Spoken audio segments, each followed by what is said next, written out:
First, it's hard to believe that this time last week we were previewing the president's meeting with Vladimir Putin. But of course, we are apparently living in a different space-time continuum here in 2018, where even gravity works differently. But more on that in a moment. All of that happened before Friday, when the New York Times dropped that bombshell report about Michael Cohen and his recording of President Trump. Then came Saturday, when the DOJ made the documents about surveilling former Trump campaign aide Carter Page public. And don't forget about Paul Manafort, whose trial begins this week in Virginia, along with the reminder that the president's former campaign chairman has been sitting in jail for over a month as he prepares to face a jury. But back to that part about gravity. The president's approval rating is ticking up, not down.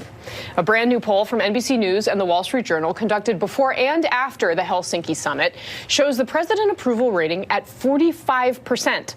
That is up 1 point from June.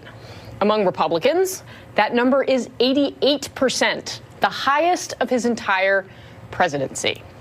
With that, I would like to welcome in my panel. Joining me on set, NBC News national security and justice reporter Julia Ainsley, Washington correspondent for BBC World News America and MSNBC contributor Caddy Kay, and GOP strategist and principal at Cogent Strategies, Kevin McLaughlin. Thank you all for being here. Kevin, I would like to start with you because I would like you to please explain why it is that 88% of Republicans now approve of President Trump, especially considering that what we saw unfold over this week contradicts so much of Republican orthodoxy for so many years. One thing I think that President Trump has shown us through his campaign and throughout now in polling is what I took away from the 2016 election is the American people want authenticity. You may not like what authenticity it is. You may not like what he's saying or how he's doing it, but he doesn't back down from it. And I believe that actually when he goes out and does these events, we'll call them, it actually helps him in flyover country. I think that a lot of the outrage you see is in the Acela corridor where we all live and work. And I mean, when you get outside of here,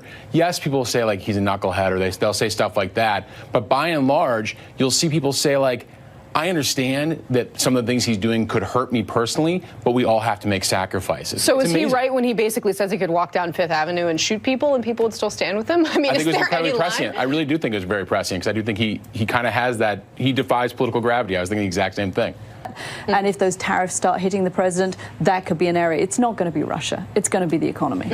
And I would say that's very true. And I think that when you look at Gallup tracking, Russia doesn't even register on the radar for what people care about. I mean, they are literally, it's not even close to like a top 15 issue for anyone across the country. And Julia, this